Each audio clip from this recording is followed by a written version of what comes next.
അതിൽ ഒന്നാമത്തെ കാര്യം, പെണ്ണിനും ആണിനും പരസ്പര സമ്മതം വേണം, പരസ്പരം പൊരുത്തം വേണം, അവർക്ക് തമ്മിൽ സമ്മതം വേണം.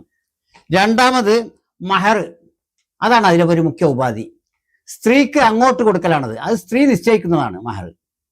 കൊടുക്കുന്ന പുരുഷന്റെ ശേഷിക്കും കഴിവിനും അനുസരിച്ച്, പെണ്ണിന്റെ തൃപ്തിക്കും അനുസരിച്ച് എന്തുമാകാം, അതിലാർക്കും പുറം ബാഹ്യ ഇടപെടലുകൾക്ക് ഇടമില്ല. പെണ്ണ് നിശ്ചയിച്ചതാണ് മഹർ. ആ മഹർ രണ്ടാമത്തെ നിബന്ധനയാണ്. മൂന്നാമത് ഒരു സാക്ഷി.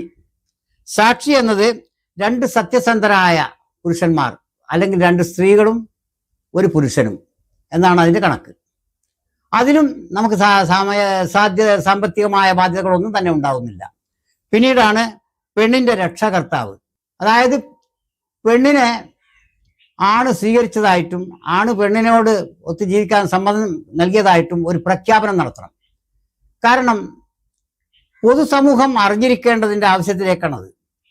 അതിൻ്റെ ഉദ്ദേശം, പ്രധാനമായും ഉദ്ദേശിക്കുന്നത് അവിഹിത ബന്ധങ്ങളോ നിയമവിരുദ്ധ ബന്ധങ്ങളോ ഉണ്ടെങ്കിൽ അതില്ലാതിരിക്കാനും ഈ ബന്ധം നിയമവിധേയമാണെന്ന് അറിയിക്കാനുമുള്ളതാണത്. ഇത്രയുമേ ഉള്ളൂ.